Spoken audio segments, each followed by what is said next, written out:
Okay, this is very, very exciting. Paige, do you feel ready? I am so ready. Okay, good. Aurora, are you ready? I am ready. All right, well then let's come in. Hello everyone, welcome and welcome back to episode 18 of Dixon Politics. Like we a somebody, episode 18. I have two very special women that are co-hosting with me today. Please join me in welcoming Paige, who's back. Yay! Hello. Paige, will you sing your name like you did last week? Paige. Thank you. That was beautiful. And Paige, I'm really excited because officially we have welcomed Aurora to WISP, and she's co-hosting the episode with us. So everyone, please join me in welcoming Aurora back to the show. Yay! Hi everyone. I'm so glad to be here. Well, we're thrilled to have you, and you impressed me so much. For those of you who did not catch Aurora's very first episode, it was episode something or other a few weeks back where we talked about Brexit. I think the episode is called like Live from the UK. And Aurora followed me on Instagram, liked some of my pictures. I then went to her Instagram, liked and commented, and she was like, oh, you did not just comment on my picture. I love your podcast. And so I screenshotted it. I sent it to everyone. I said, is this your friend? Is this your friend? No one knew who you were. So I'm like, fine, she'll be my friend then. And then I slid into your DMs. We did the interview. I was so impressed. And I'm like, I need to hire you. And I basically hired you on the spot. So we're thrilled to have you back. And I want to thank you so much for being here. How have you been since we last spoke? You did go on a vacation, which I'm very jealous of. Yeah, I did. I went to Budapest. It was amazing. It was just such a nice weekend. And yeah, I've been good. I've been involved in different things at work, and being with you guys at WISP has been really exciting over sort of the last month or so. I've gotten to see what happens in the background, which is really exciting. So there's so many of us now. Yeah, I know. It's there's like a 17 people in our company now. We started out with like 3 and now we're at 17. It's silly. But I want to thank you so much for being so open-minded. And despite the vast miles and time between us, you're so good about keeping in touch. And everyone feels that you and Stephen, who's also over in London with you, we just feel that you're so much a part of the team, even though we've never really met and there's an ocean between us. But I know that you are both very, very fired up because this week was a big week. We're going to be talking about Brexit. Then we're going to get into the awful attacks at the mosques in New Zealand. Then we're going to have Kitlas from It's Bro Time sliding in a little bit later. Now, don't worry. I know that the It's Bro Time guys sort of freaked a lot of people out. You guys had no idea what the hell was going on or what they were talking about. But Kitlas and I are going to take you step by step through the MLB, Major League Baseball. We're going to talk about the history. We're going to talk about the game. And actually, I think people will be pleasantly surprised. It's a very good conversation. And then, of course, rounding out the episode, we have Ian from Game Over. We're going to be talking about virtual reality and augmented reality. And we have hired a new host of Game Over. So stay tuned to find out who that is. And let's get right into it, ladies. Let's talk about what's burning in the whole world. Join us.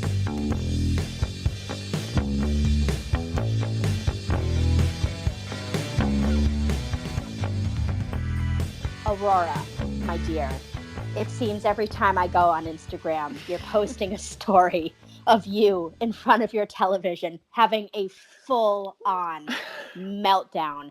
It's been a really tough couple of weeks. Well, it's been a tough history, but especially the last few weeks as we're approaching sort of the end of all this, or the end of the beginning of the end. So tell us about what's been going on and how it's been making you and the rest of people in your life feel. Yeah, absolutely. So this week in particular has been a really intense week for, I'm guessing, Brexiteers, if we want to call them that. People making decisions. Bearing in mind that the date that the UK is meant to be leaving the EU is the 29th of March. So that's only, 12 days away. when we are recording this. It is kind of scary to think that no one has made a decision yet. So this week has been quite important for voting, and all the MPs and members of Parliament have been voting pretty much all week to try to figure out what is going to happen once Brexit happens and the UK starts this sort of transition period, which should last for around 21 months until the end of 2020. But anyway, on Tuesday evening, they all got together and they voted on whether they would approve Theresa May's deal that she has now also pitched to the EU. Now, she lost really badly. She lost to 149 votes. So that meant that pretty much no one in the House wants Theresa May's deal. Right. Okay. So what next? The next day, they voted on whether they would want a no-deal Brexit, which basically means that once the UK leaves the EU on the 29th of March, no one will know what's happening. So basically, Theresa May has How been nice. I know. It's like, It's wouldn't like you me. want to jump into the abyss with no parachute? Yes. Like, sign us up. That's how Paige feels when she plays Fortnite with me. Yes. I'm just falling. I'm falling. Do I have a parachute? I'm like, yes, Paige, it'll pop out. But anyway, sorry, that's more for game over. Anyways, Aurora, please continue. I mean, that's how we want to live, on the edge, not knowing where anything's going to go. But anyway, Theresa May's been trying really hard to get a deal together, just to pretty much have an idea of what is going to happen once Brexit does happen on the 29th of March. Because, everyone wants to know what's going to happen with trade and with all the sort of trucks coming in and out in the channel, and even people traveling, and just basically everything that happens on a daily basis that we just kind of take for granted. But anyway, they don't want her deal. They also voted on Wednesday to not have a no-deal Brexit. So it's kind of like, okay, so when you're talking to a child and you're like, okay, so do you want dinner? And they say no. And you're like, okay. So you don't want to eat, and they say yes, and it's okay. Okay, yes. Right. So do you want pasta? And they just kind of like stare at you, and it's like, I don't understand what you want now, and I don't know how we can communicate this to each other. So anyway, that happened. And then on Thursday, they voted to delay Brexit. So now Theresa May is in Brussels trying to persuade the EU to delay Brexit until June. But that is also detrimental, considering that the EU elections are in May. So if the UK doesn't want to be involved in the elections, they need to get out of the EU by May, which doesn't look like it's going to happen. So it's just a bit of a kerfuffle at the moment. Oh my God. It's fine.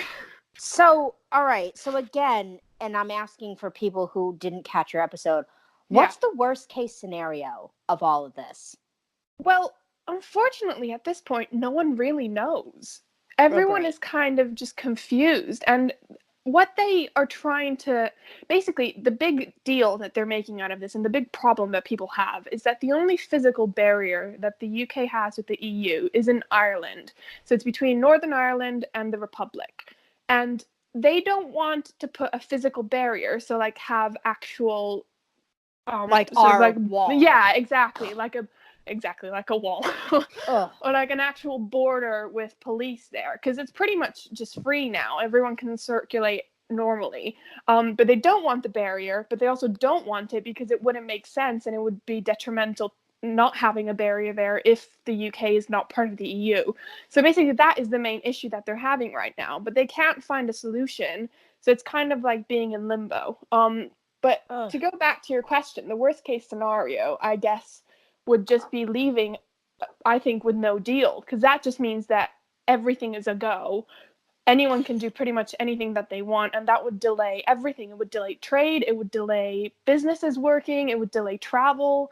I mean, for people who have booked holidays past the 29th of March, a friend of mine actually who I work with, she's going to Spain, and she's been told that there's going to be so many lines getting in and out of security and stuff. And yeah, no one really knows what's going to happen. So what a mess. Doesn't it just make you wish that, like, as a species, we could all find a way to get along? Because for me, I look at it on a global level, and I realize that every single continent, every place in the world has something that the other people need. And while I understand that things need to be kept safe and everything needs to be as sustainable as possible, especially when we're facing things like overpopulation and global warming and climate change, all these different things.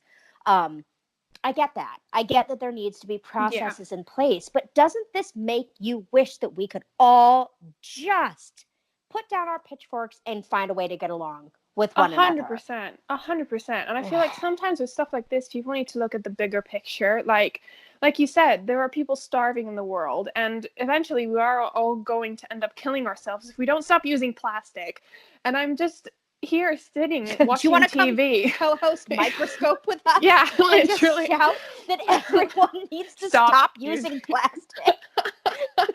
I'm just solving the world, guys. This is Perfect. it. This is the solution to everything. Stop using plastic and everything's going to be fine. Yeah. But it is very true. There's so many changes that we need to make, and it starts with a point of view, and it starts with having an understanding of who we are as a people on a global level, and then going sort of off of that. Easier said than done, but luckily that's actually kind of why we made Dixon Politics, because we wanted to be able to give people the bits of information of today with a little bit of history so that they could go out and be like, oh, aha, so that's how that works. Got it. So how has this been making you feel? I mean, like, let's just talk girl to girl. Are you feeling anxious? Are you upset? Are you disappointed? What are the emotions that you're experiencing? Yeah, I guess anxious is kind of one of them. I think everyone is anxious, whether they are sort of born and bred here in the UK, they have a passport, whether they're not from the UK and just kind of came here to work or study. I think everyone is pretty much anxious and confused, maybe, but I don't sense sort of a fear necessarily. There's no fear about the future and what's going to happen. It's more, like I said in the previous episode, actually, everyone's kind of taking it quite lightly. It's like, oh, here we go again. They can't make a decision, whatever. It's like when your parents divorce, but you're already an adult and you have to like sit through, oh, who's going to get this and who's going to get that. It's like, just deal with it. Just make a decision and let's move on. Yeah. But yeah, it just would be nice if they could just decide something, even if it does change after Brexit happens. It just would be nice to know that they have made a decision. Right. Yeah, I totally get that. So let's shift a little bit sort of southeast of the UK. Paige is fired up and ready to talk about the awful attacks that happened in New Zealand. Paige, can you walk us through what happened yesterday? Yeah, so to clarify, yesterday to when we're recording this is on Saturday. It's coming out Wednesday, but we record on Saturdays. Sorry, Paige, go ahead. Yeah, so there was the awful attacks on the Christchurch, the mosques in New Zealand. I think it's about 49 people were killed and dozens of more people were injured. And it was just a completely racist attack. It's awful. You know, we hear about this happening in the United States quite often. So I think maybe here we're a little bit desensitized to it. To hear it's now happening somewhere else, it's heart-wrenching. It's absolutely heart-wrenching. And something that you and I talked about yesterday was this kind of stuff. And I hate to, I don't mean to, I know that sounds sort of unsophisticated, but these types of events, they don't typically happen in New Zealand or Australia. There's just not a lot of gun violence there, period. And there's also not a ton of crime either. And so I think that's what we were most surprised about was, wait, New Zealand? Really? Right. You know, New York City, maybe. Somewhere in the US, yeah, okay. But New Zealand? It was interesting. And the guy live streamed his attack. Was it on Facebook that he live streamed? I think it was. Wherever it was, it's just horrific. And, you know, this brings up the discussions that we have here in the United States all the time about gun control. I was reading an article the other day that said New Zealand doesn't register 96% of their civilian guns. That's insane. I did not know that. But I did, Well, what I will say is, and Aurora, I don't know if you heard this quote, but in the guy's manifesto that I think was like 70 or 80 some odd pages long, He did make a reference to Donald Trump, and he called Trump a symbol of renewed white identity and common purpose. Now, I don't know if you guys know this, but I'm not white. However, you two are. How does it make you guys feel when someone says something like that? Like, as a white woman, Paige, I'll ask you first. Does it make you uncomfortable? Does it make you like, well, why you added me to this narrative? Tell me about that. It does. It angers me. Don't group me into this, saying that I don't support our president. To have people saying I did this crime and he's this beacon of hope for the white race. Ugh. It's disgusting to me. It's absolutely disgusting. Don't group us in there like that. And that's what racists do. It's the whites, the blacks, the Mexicans, the Asians, everyone's different because they're better than everyone else. And I don't understand that. Aurora, when you think about this phrase, a symbol of renewed white identity and common purpose, like, how can you even start to pick that apart and try to, like, because look, like, I know that it's very obvious where we all stand politically and what our not our purposes, what our opinions are. But I always do try, even with the evilest of people, I try to put myself in their shoes. Aurora, can you make sense of that statement at all? What does that mean to you? I mean, the only sense that I can make to that statement is that this boy who did the attack was definitely disturbed. He had some issues clearly with people who observed different faiths and were from different cultures to his own. Maybe even from, I'm not defending him at all, but maybe even from a background of ignorance and not even understanding it. And maybe on the other side of that, there's him seeing Trump on TV and seeing everything that he is spewing and his whole rhetoric and his agenda. And he probably saw himself in him in the completely wrong way. No one should. But maybe that was just his way of being able to sort of relate to someone who has such a position of power. I mean, Donald Trump is pretty much, you could say he's the most powerful man on earth because he is the president of the United States. So just for this boy to sort of sit in front of the TV and listen to Donald Trump and think, oh, okay, I think those same things. I think he really does have a point. And then going and doing this, it's just sickening and it's so wrong. And I think someone in a position of power should never have these horrible views about people who share a different faith and come from a different culture that he doesn't understand. Yeah, we completely agree with that.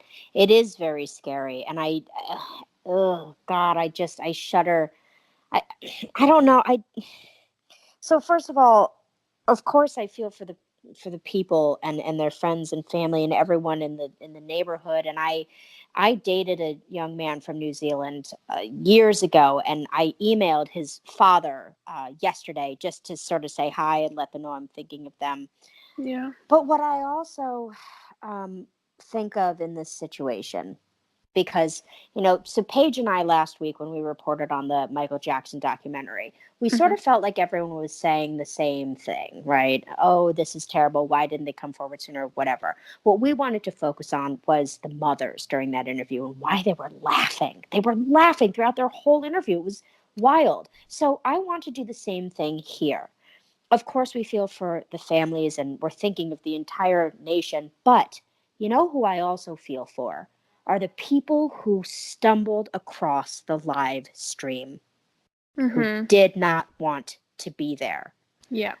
Because who the hell would? I mean, I know there's awful people out there, but that's who I really feel badly for. I feel like nowhere is safe. I feel like no one is safe. And that's just really scary to me, that we can't even scroll through Facebook now without fear of stumbling across something that's going to stay with us in a negative way for the rest of our lives. We used to have a choice. You remember when we were kids, like, we had a choice about what movie we wanted to watch. And even with the TV commercials, they were so careful about not putting scary commercials on Nickelodeon or the Disney Channel. Like, we could count on stuff like that. But now we go on YouTube or we go anywhere else and we just don't have a choice, really. And that really scares me. So, Paige, were there any other details that you wanted to discuss about the attacks? Just one more thing. When you were saying earlier how it was really shocking to everybody to see such a crime happen in New Zealand. Back in 1996, there was a shooting in Port Arthur, Tasmania, which is in Australia, where 30 people were dead. And they really went in hard on their gun control policies, and they haven't had a mass shooting in over 20 years now. And I think that this horrible event is maybe going to head New Zealand in that same direction. I hope so. And I think it's something that the U.S. could really take note of.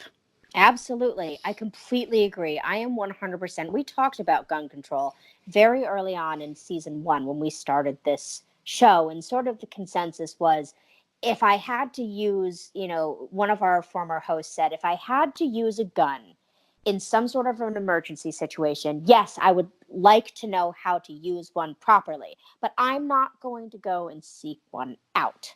It's just not for me. But there is something to be said about having a policy in place, just like what we were talking about with Brexit. I understand there needs to be a policy. There needs to be a procedure, because we can't just go flying willy-nilly all around the world without, I'll use this as a perfect example, without getting properly vaccinated before we go.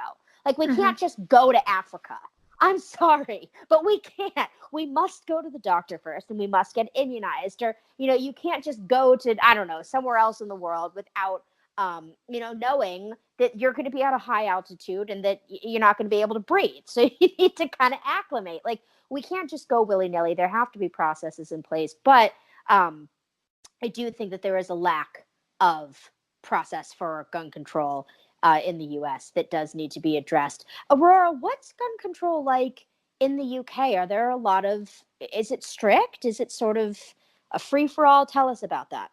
Yeah, it's really strict. So people can have guns, but they need a license for it. And I think there's really strict legislations saying that if you do own a gun, it can't be in reach, so it can't be easily accessible. So say if you have children in the house, it needs to be in a locked box, and the ammo needs to be separate from the gun. So some people who do hunt have guns, but they need to abide by these rules. And I definitely think that the US should have similar rules. If you want to have a gun, have a gun. If you're in the South and you hunt, have a gun and hunt. Fine, exactly. Yeah, that's fine. It's your prerogative. Do whatever you want, but there needs to be stricter rules. And I'm sorry, but I applaud Australia and I applaud New Zealand for whatever legislation they will put through once everything has sort of settled after this horrible attack. But how many attacks is it going to take in the US for the government to wake up and put stricter laws on gun control? I'm sorry, but no, I how many do we have?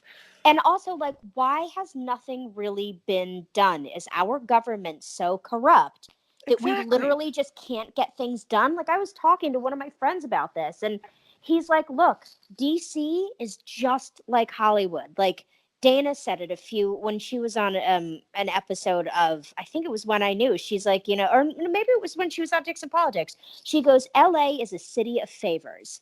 And my friend said that the government is the same way, even at the very, very basic, teeny tiny town local level. Everything is all about favors. Are we so wrapped up in doing each other a solid that we can't find a way to make sure that our children can safely go to school? I don't understand. It doesn't make any sense to me, and as someone who's like on the horizon sometime within the next 10 years of wanting to start a family, it gives me pause. What the hell does this mean for me? Does it mean that I need to homeschool? Well, even that's not a guarantee, because if we don't have gun laws, can I even go to the grocery store with my child without having to worry about something? It's exactly what you said, Aurora. If you want to have guns, fine. That's your prerogative. But be safe. Be responsible. Keep the ammo separate from the actual firearm itself. Keep it locked up. If they have it around children, teach the kids how to properly use it, but they do not get unbridled access to it until they turn, I'd say 21. I wouldn't even say 18. I'd say 21. And you know what? like, Paige, you can talk about this because you went to school for psychology. That frontal lobe in our brain does not develop until we're 25. We are literally physically not able to make sound decisions on a logical adult level until we turn 25. Am I right or am I right? It's true. It's true. And I come from a family of hunters. We had our soybean farm in Illinois, and we go duck hunting every fall. But it was like, we're going to sit down and show you every single part of the gun and then show you how to take it apart, clean it. And then we're going to go and shoot targets, and we're going to do it in a safe way. So, yes, I've shot guns, I've gone hunting. You know what I remember about you is I remember when we were kids, we would play down in the basement because you had a finished basement with a scary stove, but you had a finished basement. But in the back part of the basement was where your mom kept, and I love how it's not your dad, where your mom kept her guns. And I remember at a very young age, they were up way the hell off the ground where we could never reach them. They were in a multitude of locked boxes. And I remember asking you when we were like 7, like, oh, Paige, what's that? And you were like, those are my mom's guns. They're grown up and we don't touch them. And you were 6 and you were able to say that to me. Like, there is a way. There is absolutely, as you were saying, Aurora, there is a way to do it. You just have to be responsible. And then, of course, on the other side, let's not put guns in the hands of psychopaths. That would also be, very nice. Just saying. Yeah. But, yeah, I hope, how many times is this going to happen before something is done in the U.S.? I don't know. You would think that this would be enough, but apparently it's not. It breaks my heart to know that the kids nowadays are going through drills for what to do if there is an active shooter. It breaks my heart that there are kids who are taking it upon themselves at, invention fairs and science fairs to invent these things to keep themselves safe from guns. I don't think that's the way that it should be at all. Not by any stretch of the imagination. So, sorry, ladies. We got a little hot. Sorry, listeners. Sorry, everyone in your car and at your desk. Everyone's probably like, damn. But we have to talk about it. But thank you both so much for joining me for this episode. I am so glad to have both of you on board. And I'm glad that you guys could finally meet each other, too, even though it's remote. That's okay.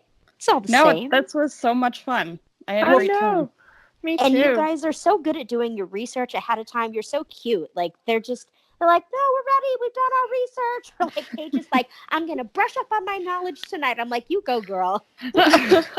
Whatever it is you need to do. So everyone stay tuned. We're going to get right into an interview with myself and Mike Kitlas, your favorite person, other than John DeCastro, of course, from It's Bro Time. We're going to talk about Major League Baseball. And then do not miss, we have a very special announcement at the end of at the beginning of Game Over. There's a chance we might be introducing you to a new voice, and I promise that you will like him. So stay tuned. You won't want to miss it.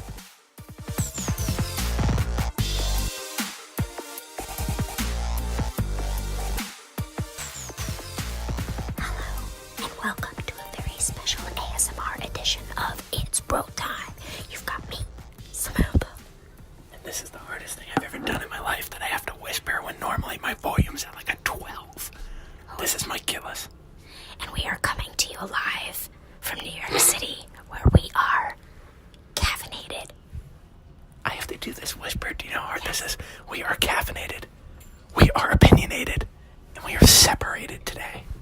Because John DeCastro is not here. All right, now we're going to talk in normal voices. Hey, everyone, it's Samantha and Kitlas. We're coming to you live from New York City. And yes, that is correct. John DeCastro is not with us today because that motherfucker is on an airplane. Now, Kitlas, before we get into this, I think we need to address the elephant in the room. You and John, I don't know how you managed it, but you managed to alienate 78% of our female listeners. How does it feel? The truth is out there. Aliens exist.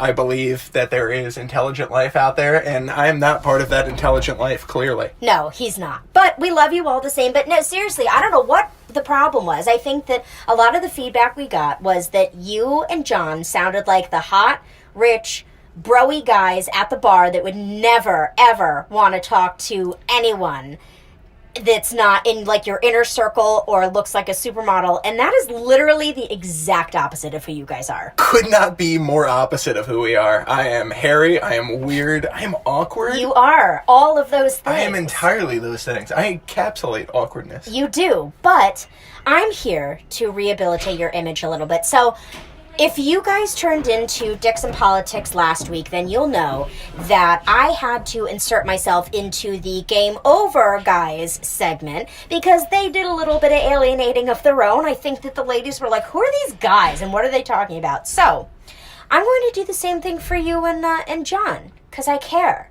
So spring training, it's time. It is time. It is baseball season. We're stretching. We're getting back on the loose. diamond. We're getting loose. We're getting limber, and we're getting back back on the rubber. Now you know a little something about baseball because you used to play baseball. Just a little here and there. We dabbled a little bit. Yeah. Okay. Let's talk about the history of baseball because I think everyone obviously knows what baseball is, but no one really knows where it came from. So it started back in the 18th century, and it's sort of a combination between cricket and there's a game called Rounders, and it was played a lot by people that were part of the American Revolution, as in when they came here over on the Mayflower. Came over here on, as Ian would say, grammar for me one time. So it wasn't until September of 1845 that a group of men here in New York founded the New York Knickerbockers Baseball Club. And then in 1846... they had their first game. So, do you know who Alexander Cartwright was? I don't. Who was Alexander Cartwright? Do you really not know? No, I don't know. I know something you don't know about sports? Wow. Yep, there you go. Oh, let me hold on to this for a minute. All right, so Alexander Cartwright is the one that made the rules. Back in 1845, he's the one that made the rules that are the basis for, like, modern baseball today. He was the one that was like, nope, we're going to have a diamond-shaped infield, we're going to have fouls, we're going to have a 3-strike rule, and he was also the one that said that you are not allowed to throw balls at runners to get them out. That's not safe, and it's not right. Now, Mike, let me tell you something. I played softball for about 10 seconds when I was in the 3rd grade, and there was this weird girl on my softball team that was homeschooled. We were doing passing drills. Can't trust the homeschool kids. No, you can't. You can't. And she had run. thick glasses and a bad attitude. She threw the ball at me, whacked me right square in the ear, and I left. I was like, done. And with those glasses, too, you know she saw you the whole way. Oh, exactly. Oh, she did it on purpose. She was sick. Totally Absolutely did. sick. She had you earmarked. But, goodbye. I can't. But I will admit something. The only reason that I wanted to play softball was because Paige, who you know, our Paige. Of course, yes. Shut up, Paige. Who hosted last week's Dicks and Politics episode. Did a great job, too. Paige had all these goddamn trophies from softball. I didn't have a trophy. I literally just did it for the trophy, and then the second she hit me in the ear, I was done. I was out of there. So let's talk a little bit about baseball before we get into the players. Of course, yeah. So what are the rules of baseball? Well, it's 1, 2, 3 strikes, you're out at the old ball game. Thank you. That about covers it. All right. It certainly does. Now, when baseball players, sure. What are the most common injuries that they get? Shoulders? It depends on the position that you're playing. Oftentimes, if you're a pitcher, it's going to be your elbow, your shoulder. Those are going to be the things that most get operated.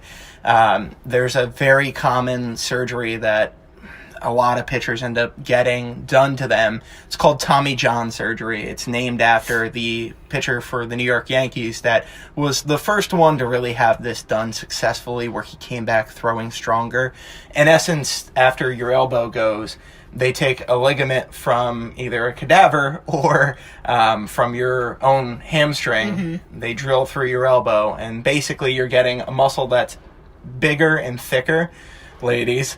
That is now being replaced from that tinier forearm muscle. So that's nuts. Oftentimes, guys will come back throwing stronger, but It's from throwing breaking pitches and different things like that. What the hell is a breaking pitch? A breaking pitch is anything that's off speed. You have a fastball, something that you're throwing as hard as you can. Mm-hmm. Your breaking pitch is going to be a curveball, a changeup, a pitch designed to get the batter out on their front foot and is designed to move. What's a front foot? You have 2 feet when you're standing in the box. Okay. You're leaning forward. Means What you're do you caught mean off you're guard. standing in the box? What box? Man, we got to start from square one. No, So, see, this is what I'm talking about. Is you Right. just go in. You're right. And people are like, what? No, you're right. What box? Oh, that thing, that You stand up when you're out at the plate. Yes, That exactly. dinner- So that plate. And you there's have 9 one guys foot? in the field. Yep, there's 9 guys in the field. There's 1 batter. The batter will stand at home plate. Wait, what do you mean in the field? Like the outfield or the whole out? The entirety of the whole field. field. Yeah. So that's just okay, known as, wait. That's just known as the field. There's an outfield and There's an a infield. first baseman, a second baseman, a third baseman, and then there's the catcher, and then there's the pitcher. There's also a shortstop. There's a shortstop, but where is that guy? He stands between third and second. Okay. And then there's 3 outfielders. You have a left fielder, a center fielder, and a right fielder. Okay. Now I know one thing. Hit me. Okay. So that is when the guy goes up to bat and he hits the ball. If someone straight catches it without it hitting the ground, they are automatically out. It is an out. You Yep. get 3 outs, and then the sides change. Okay. So You then go I from the also know. top to the bottom. Wait. Shh. Okay. So then I also know. I know you hate me right now. No. You're fine. Okay. I'm excited because I know something. Okay. So then I also know that like a strike is when like the pitcher throws the ball and you clearly could have hit it, but you didn't, and that's a strike. Or a strike is when you swing and you only get 3 and then you're out. Now a ball is when the ball is like just outside the little area, just above, just below, or like when they throw it behind your butt. That's a ball. So the easiest way to describe what Sam's getting at is each batter has a strike zone. And the typical length of the strike zone is from your nipples down to your knees. And as long as the... My favorite part. I mean, who doesn't love the knee, right? But as long as the pitch is within that zone from nipples to knees and over the plate, Okay. it would be considered a strike unless you put it into play, which would be anywhere into the field towards any one of those 9 gentlemen who are standing on the other side. Are the people that are in the MLB, are they allowed to use bats that are made out of wood and metal? Strictly wood once you get to, depending where you live in the world too, because some cities like New York City has outlawed all metal bats. Why? There was an injury back in the 90s where, unfortunately, a kid that was pitching took a line drive off the face. What's a line drive? And it killed him. A ball that was hit really, really hard. See, that's my biggest fear, Well, is a ball and it's hitting me in the somewhere. it's a real possibility. When I was a senior in high school, was throwing in one of our batting cages area off to the side to one of my teammates, and I was standing behind a screen. However, the ball ricocheted off it. I turned the wrong way and wore a line drive straight off the side of the head. Allow me to tell you, I wobbled around a bit. I did not go down. Looked at him and told him to hit the weight room because I should be dead. Hot. And that was my second concussion. Okay. So, Okay, so those are the rules. So now how many people are usually on a baseball team? good question. So, there is a full roster in the major leagues of 25. Okay. That is all of your position players, those folks that are playing first, second, And there's third, 9 of them. etc. Well, there's usually more. You keep some guys on the bench too. No, but you said that Oh, there's 9 starting. people Well, in the there's a field. starting. Yeah, there's a starting 9. However, you got some guys that are hanging out on the bench, and Me. then you have, and then you have a pitching staff too, which are your guys who are going to be on the mound throwing to get those batters out. You have starting pitchers. You have relief pitchers who come in for those starters when they start sucking. And you have closers, guys that are the weirdest dudes on your team who their entire job is to come in, shut things down, and get you on to the bar. And send you home smiling. And send you home smiling. Okay, why do baseball pitchers always spit? So baseball in general is very... I was going to say oral-friendly sport, but we're going to find a nice way to... I don't know. It's always been culture that tobacco, which your boy over here dipped for 10 years, sunflower seeds, chewing gum, it's all things that ball players do. And for me, it was form of habit over a while, but a lot of it was to help settle nerves and focus on certain things. So that's why they're spitting, is because they have... something going on in their orifice. I was going to say orifice. Okay. All right. So let's talk about... Okay, so obviously, like, everyone knows who A-Rod is, who just got engaged to Jennifer Lopez. Hooray. Can I tell you my favorite... Love you, Alex. Ever baseball player? David Ross. Grandpappy Ross. He is my favorite. You want to know why? Why? Because he was on Dancing with the Stars. Oh, jeez. I told you I was going to bring it back to Dancing with the Stars. He is the nicest guy, and he's a great dancer. But I just think that he is so lovely, and I was so tickled for him when he won that Bing Bong on his very last... It was like his last game ever of his entire career, or whatever. It was the last go-around, and he won. He's won World Series for multiple clubs, too, And which is great. so thrilled for him that he could win the World Series. That made me so happy. And then he came to Dancing with the Stars, and he danced with Lindsay Arnold, and they came in third place. I really thought that they should have won, but instead, I think it was like Jordan Fisher or whatever who wanted. But Who's Jordan Fisher? he's like, whatever. He was in Hamilton, or no, he was on the Disney Channel, and then he was in Hamilton, and now everyone's like, oh my god, Jordan Fisher. And even he himself is like, oh my god, I'm Jordan Fisher. And Ian knows who he is because apparently he plays fucking Fortnite or whatever. And anyways, I just don't like, he's very arrogant, but I'm sure, whatever. If you know him, I'm sure he's lovely, but to me... Sure, you're a nice guy, Jordan Hamilton. Jordan Fisher. Whatever. But anyways, Who's okay, he ever beat? so Grandpappy Ross, he's my favorite, and I just think that he's so great, and he has the cutest family, and his wife is so supportive, and she has her own thing going on, and I just think he is so great, and if I ever met him, oh man, I would be sweating so bad. I mean, in general, I sweat a lot. I know you do. Who's your favorite player of all time? So I really became a fan. I've been a fan my whole life, but I really grew up in what's known as the steroid era of baseball. When Goodness. I mean, it was very popular in the late 90s, where suddenly offensive statistics boomed, and you had guys that went from the record of, and granted, I know there were gentlemen in the 1960s who hit 60 home runs. You had Babe Ruth, who became a power hitter in the 1920s and changed the game. But Wait, can I ask you a question? please, of course. That's why I'm here. Did Mickey Rooney play baseball, or am I hallucinating? Mickey Rourke was a boxer. Yes. That's who you were thinking. Well, Mickey Rooney too was an actor.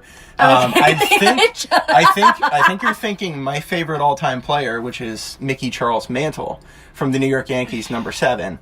However, I'm not a Yankees fan. I know you're unfortunately a Sox fan. However, having said that, I never saw. But I'm a U fan. Well, who isn't a me fan? You Let's a me go fan? Me. Of course, I support you through everything, thick and thin. The best friend. Thank you. He really is. You always know what to say. You do. You always know just what to say, just what to do. Your favorite thing to say to me is, Sam, don't get hot, because he knows that I have a tendency. I'm very passionate. I'm a fiery little thing.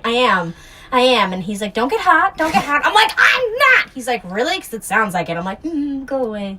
So, but for me, growing up in that era, I grew up on the home run chase, which in 1999, it was Mark McGwire versus Sammy Sosa. Oh, yes. And the quest was to break the long-standing record of most home runs in a single season. 162 games, the record was 61 home runs. Okay. And that was set by Roger Maris in 1961, coincidentally enough. The chase came down. Play for? He played for the New York Yankees, of course, God's team. Excuse me. God. Having said that, and me being a Yankee fan, I was such a big Mark McGwire fan during that chase. Okay. Man, it was just the way that the guy carried himself. Nike had a lot of fun with him too, and very famous. I encourage all listeners to put this into YouTube. Just throw it right into YouTube. It's called Chicks Dig the Long Ball. It is the funniest Nike commercial that has ever been put out since the invention of the commercial. Okay, so if you met this guy, what would you do? Would you sweat? Oh, and well, I'd probably already be sweating. Let's be real. Would you sweat more? Having said that, yeah, Would you lose I'd consciousness? stammer. I'd bite through my tongue, and I'd say to him that you helped me become the mediocre baseball player that I was. Stop it! If you are a professional baseball player, if you play for the Bing Bong, what is it? MLB? Yep. Yeah. Major League Baseball. How MLB. much money do you make a year? So there is a league minimum that players make that. Which is what? Here, and it goes up, varied on each year. I believe last year it was about $210,000 was Not the league bad. minimum. Okay. For most people, does the NBA and the PGA, do they have a league minimum too? they all have minimum that the players that are up playing for the pro side, obviously. Who has the highest minimum? You mean well, that would just be the maximum, and that depends on who has the highest minimum? Okay, which league? Which league? Gotcha. Yeah. It would be baseball. Baseball has your highest. Who has the lowest? Probably hockey. I would assume. Oh, don't hockey. tell John! I know. Don't tell DeCastro! It's either so of the four major, three have it. Football, I guess, has a minimum too that like you can sign a guy to a certain contract for a year. However, there's no like minimum from bringing a guy up from the minor league system to play in the majors, and that's because football doesn't have a minor league. So hockey does, basketball does now with the G League, and baseball does with minor league baseball, MILB. I have a silly question. Do college baseball players get paid? College athletes do not get paid in general. Okay. No matter what sport you're playing, if you're rowing but crew you or if you're playing baseball. Okay, but you can indeed get a scholarship, like a full ride if you're good Sure. enough. Yeah, if we want to go that route, yes, you can technically call that being paid. All right. But Can you explain baseball cards to me? What is all the hullabaloo? man, it was something that even when I was a kid, I collected and spent Do you still way too have much your money collection? on. Oh my god, I assume my mother does. Aw. Mama Dukes probably has them pushed up in like a closet somewhere. Can you bring them to our apartment? I mean, it's always one of those things that you sit there and you see the stories that this guy sold a card for $100,000. Yeah. It's like, man, that'd be great if it would happen, but I know nothing that I own is worth that the most that I'm probably getting from one is So like do they gain 20 value cents. based on how well the player on the card is doing and where Yes. they're ranking and so on and so forth? And Okay. it's things when you find one of the greats, you go towards the greats of all time. Okay. Is it one of those things where, like, if you have all the cards of, like, all the greats, like, your collection is worth a lot? So the thing that you want of the greats is their first year, their rookie card. When you Okay. break into a sport, you're known as a rookie. Actually, some jobs and things too. Your civil service, police officers, firefighters, you're known as rookies. There's probably other names for it. However, you want that rookie card because it's back when many people didn't think that they were going to make it, that they were going to be anything special. And here they are now, shining and going into the Hall of Fame. Nice. Your Cal Ripken Jr.'s, your Ken Griffey Jr.'s, players like that, Greg Maddux, Mariano Rivera, Derek Jeter. Those are the ones that you want because those are the guys. David Ross, probably not. However, for you, you will enjoy having that David Ross rookie What a card. guy. I'm not saying anything against him. Did you because see any of his dances on Dancing with the Stars? Of course not. Oh, man, I'm can going to tell have to show you when we I can cut tell you recording. on one finger the episodes of Dancing with the Stars that I've seen. Well, thank you very much for humoring me. Of course. Because, you know, I know that you and John weren't crazy about talking about just one league. I know that you weren't crazy about talking about the history. I know that you want to be current. Of course. And, you know, you guys you're very talented and you're going to get there. But while we're still building your audience and while we're giving you guys time to sort of get limber and warm up and get to where I want you to be, you kind of need to play by my rules. I'm your producer. Won't let you down, Goose. You're the coach. But I appreciate you humoring me. And so what sport do you want to cover next week? Do you want to do NHL? Yeah, we'll let Johnny. Third. We'll let Johnny talk.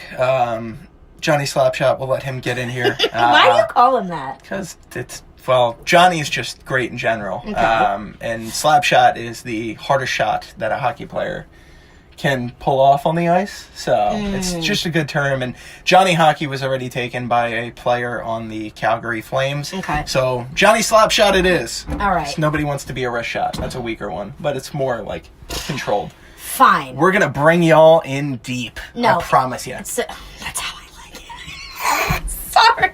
All right. Look, thank you all so much. Thank you for giving Kitlas and next week, John, another chance to sort of warm your icy hearts and show you that they're not that bad. They're not that scary. And just like the Game Over guy showed you, they're not that geeky and nerdy. They're just really We're passionate. geekier and nerdier than you ever imagined.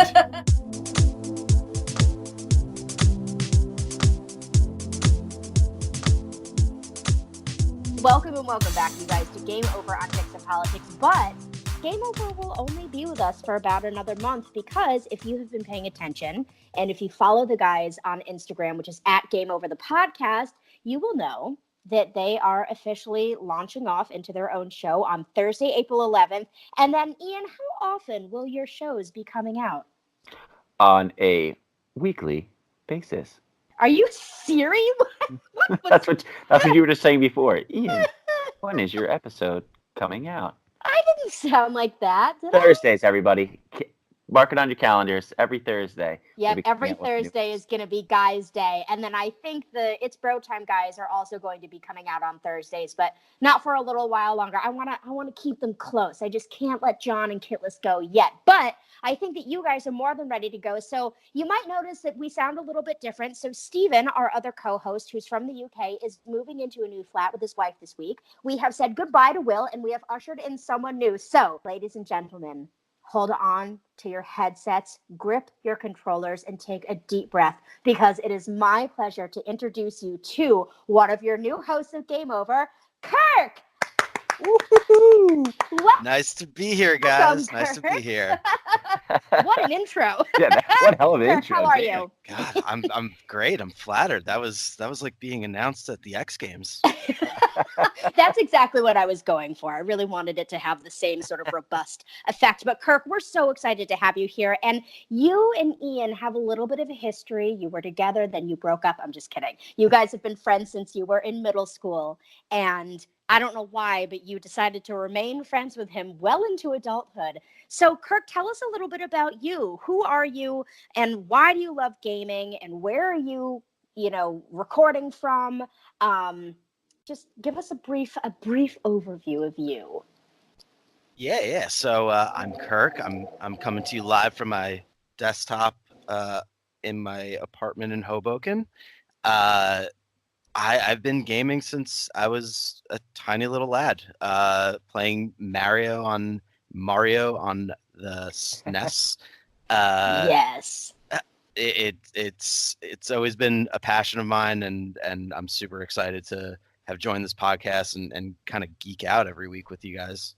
Well, you're the perfect person to bring on board, because not only do you have a rich history like the rest of the hosts, but you are also an expert at branding and marketing. And I can't thank you enough for giving us a hand with the Game Over Instagram, because now that we've got you, Ian, who also works in marketing, and Stephen, who works in marketing, that account is on fire. And I'm just tickled about it. So let's think back, Kirk. I want you to think back to all the 30 some odd years you've been on this planet. If you had to pick one game, either PC, console, whatever, what is your favorite game of all time? One game to rule them all, huh? One night only. One night only. Sorry. It's a pretty easy decision for me, honestly. There's one game that I always go back to, and that's Dota 2, Defense of the Ancients. I played that back in, I think, middle school, when it was a custom game on Warcraft 3, up until they sold the rights to that to Valve to make their own game on Steam. And it's a game that I just, even if I stop playing for a couple months, I haven't played since probably January, I will always come back to it with some buddies and hop on for a couple games. My favorite ones are Mario Party 2, 3, and 5. And I remember I was really, really sick. I got swine flu when I was like a sophomore in college, but not before I struck up a friendship with the young men that worked down at GameStop, and they let me get a Nintendo GameCube with Mario Party and one controller if I promised to return it within 30 days. And so that's what I did the whole time I was sick. But Now let's think back to 2018 because we're just barely into 2019, but 2018 brought us a lot of great games. Like there was like Red Dead Redemption, there was God of War, and like all this other stuff. But Kirk, if you had to pick your favorite game from 2018, what would it be? Favorite game from 2018 that I was playing is this game called Dead by Daylight on PC. It's a survivor type horror game. It's very pleasant. It's all sunshines and rainbows. Perfect. And killers trying to kill survivors. It's a real fun game. It's a 4 versus 1 for survivors against one killer. They have some notable killers from like horror franchises like Michael Myers and Freddy and whatever that guy from the Texas Chainsaw Massacre's name is. Does he have a name? What is his name? Leatherface? Leatherface, there we go. Woo! That's his Nice. name? Yeah. I think so, yeah. Wait, did you guys see the new, Ian, I already know you didn't. Or wait, did you? Did you see the new Halloween movie? No. Kirk, did you see it? I did not, but that's only because the person that I'm marrying is not a fan of horror. So if I go see a movie in the theaters, it's usually by myself, and it's sad. Oh, okay. That's not going to the movies by yourself. I've done it on several occasions. Well, you just went and saw Captain Marvel, and you only gave it a 7 out of 10, which really surprises me. Actually, rescind that, say 6.8 out of 10. But okay, all right, Ian. So then why do you give it a 6.8 out of 10? Just personal opinion. I thought the movie started too slow, ended strong. It just didn't do it for me. It wasn't the same Guardians of the Galaxy effect. But it did set it up, the new Endgame coming out in April. So I'm pumped. Fine. Well, you know what else started off slow and then ended strong was Argo. Do you remember when that stupid movie came out and everyone was like, oh my God, and then, the award for Best Picture goes to... I'm like, why? That's why? a Netflix movie? Yes. It was literally 2 hours and 15 minutes of bullshit. And then finally it got exciting at the last 20 minutes. Yeah. That movie started off so slow. That takeoff scene at the end, yeah. Thank you. I'm glad you guys agree with me. But anyways, all right, so here's what I want to talk about. Because part of the reason why I wanted to do this was also to kind of talk about like what gaming is and where it is now. Not only with what's trending and so on and so forth, but how much it's going to cost for people to invest into gaming. Like for me, as you guys know, I just started playing Fortnite and neither of you have played with me. So thank you for absolutely nothing. But, Fortnite is free unless you want to buy a bunch of bing bong and then you have to pay for it or you have to kill a bunch of people and get points. But something that I saw a lot of in 2017, 18, and now into 19 is virtual reality and augmented reality. You see all these videos. It was even incorporated into the Samsung Galaxy commercial. But I'm interested for you guys to tell me what you think, and is it living up to the hype? And if someone wanted to invest in virtual reality games or a console or an experience, how much it would cost. So Ian, let me start with you. AR and VR, is it living up to the hype, yes or no? I would say yes, but it's still to a point where it's not worth my time or money or effort to get involved with. Okay, why? I just don't think it's just not enjoyable enough or realistic enough, or again, I just don't see myself getting off my couch to run around with a headset on doing virtual reality stuff. As the wise Kenny Powers once said, I'm not trying to sit on my couch and pop bubbles like some fucked up Ray Charles or something. So it's a really lovely quote, Ian. Thank you for sharing that with everyone. It is a good one, but that's true. It's like I understand what they're trying to do is like get people up, like moving around. That's really cool about it. But again, when I'm trying to game or relax, or I'm just sitting on my couch and not moving. So it's actually going against what we were saying. The only thing that's going to get you to pop up off your couch and run around is when someone's coming to deliver food. So I feel you on that. I'm very much the same way. Kirk, what do you think? Like, if someone wanted, so first of all, what do you think of AR and VR and where it is now? And then if someone wanted to invest in it, what kind of equipment do you need? Yeah, I mean, I think it's really interesting. I think it's very fun. I was flipping through Facebook a couple weeks ago, and there was this game called Onward. It's a tactical VR FPS game, and they already have first-person shooter. What's that? So you're in the POV, holding a gun in your hand. You can only see what's visible through the person's eyes versus like Fortnite where it's third person. It's like a camera floating behind them. You know what? And I learned something today. Can I say? Well, let me. So the Star Wars game, is it the Battlefront? Star Wars Battlefront? I think that's the one it was. Let me tell you, I'm not interested because you can look any which way you'd like. You can look up, down to just the most minute angles. I'm not interested. I want to look forwards and I want to run in a direction, and whichever direction I'm running is what I want to see. It's too much. Sorry, just had to slide that in there. Anyways, Kirk, if someone wanted to set up a whole VR like environment in their home, what kind of crap would they need to get and how much is it going to cost? Well, I mean, Oculus Rift is, I think around like 300, 350 just for like the headset and it's up there. It's more like investing into your own console rather than just getting like a headset. And then I think the joysticks are probably another like $100. You're getting up there into, like the $500 range after taxes, depending on the state you're in. Jeez, that was very accurate. Thank you. With inflation these days, God knows. Cost of inflation, yeah, it's expensive. It's not a cheap system at all. No. So if someone wanted to kind of just like on the low without a huge commitment, but still wanting to have a good experience, what would you recommend? And I pose this to both of you. Is there like a console that you would recommend people start with, or would you recommend they start on their phone or like on the computer?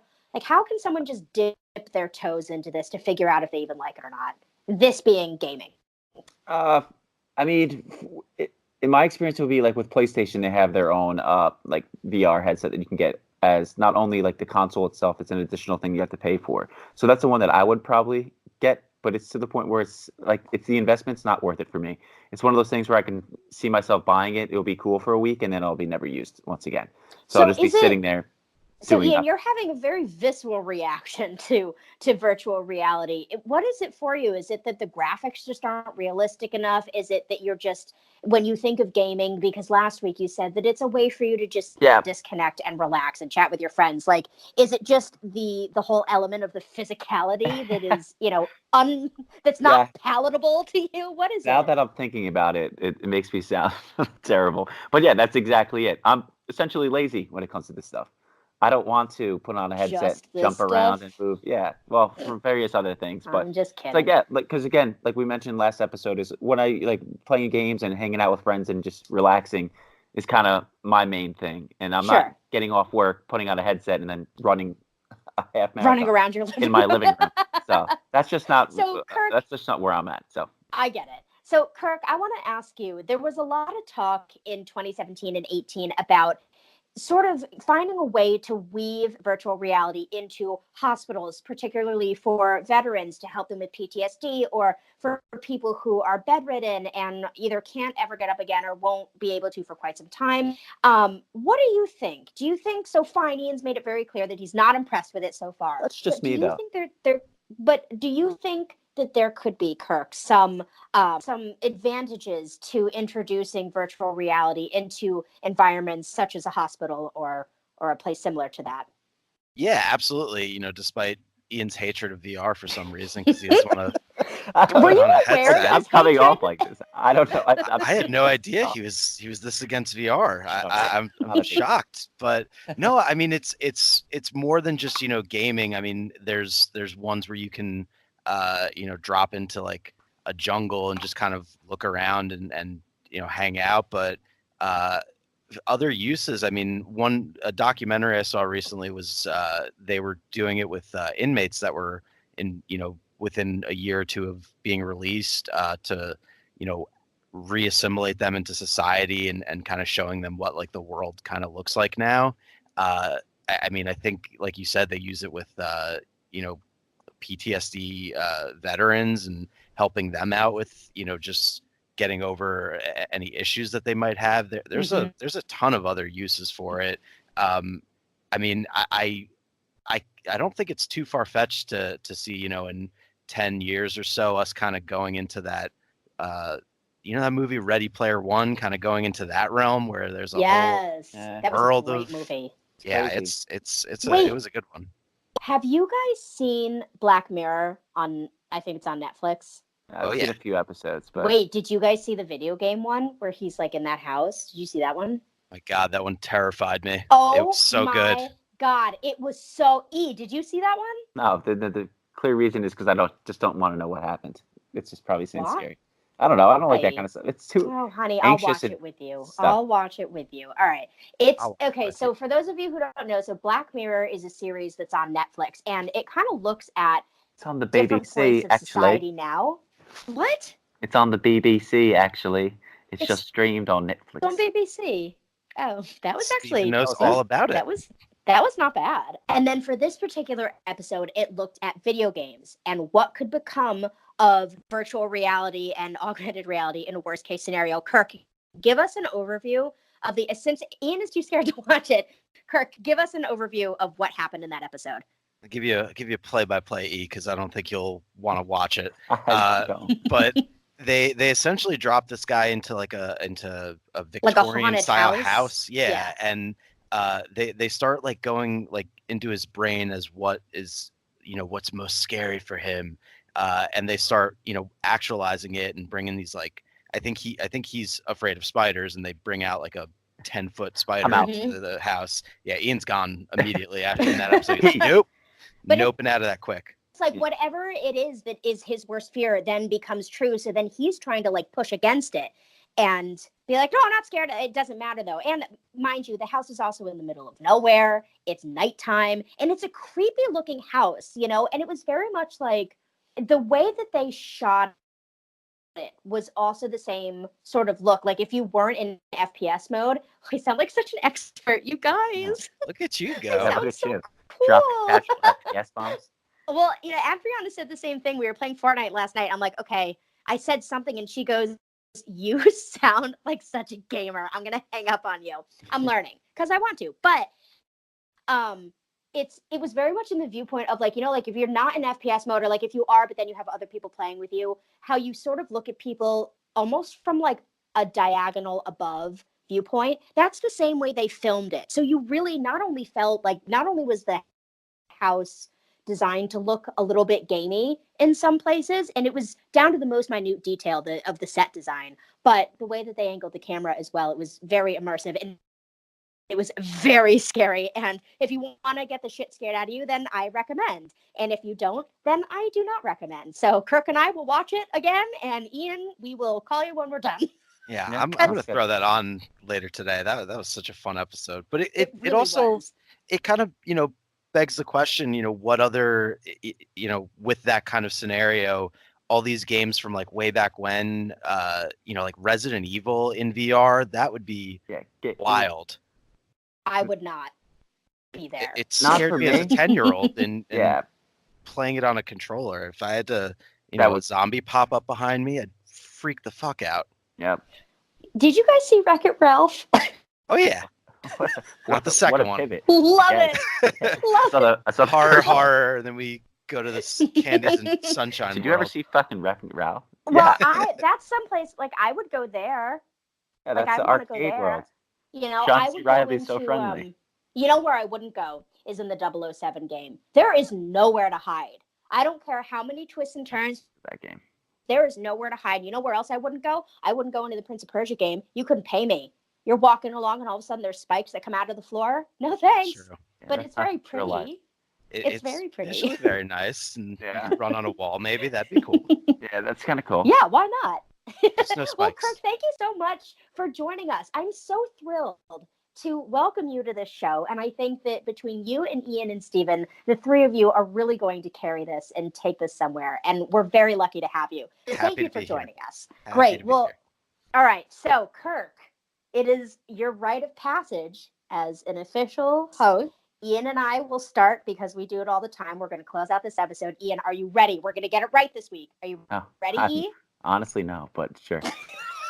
It's the story of Ian's like, Ian, are you ready for the meeting? I mean, honestly, like, yeah, but like, I don't want to be. Yeah. Okay. So, all right, you guys, thank you so much for tuning in to episode 18. I can't believe it's been 18 episodes of Dicks and Politics. We're legal. This, of course, you had our regular. You are turning into Mike Kitlas. I can't. cannot. Okay, so you listened to, we had our political segment, and you heard me and Mike talk about the MLB, and I'm so thrilled that we close out the show with Ian and Kirk. So my name is Samantha. My name is Ian. My name is Kirk. And you have just listened to Game over. On Dicks and Politics. Later. That was terrifying. Thank you for listening to Dicks and Politics. Digestible and unfiltered content about men, money, and moments. New episodes every Wednesday.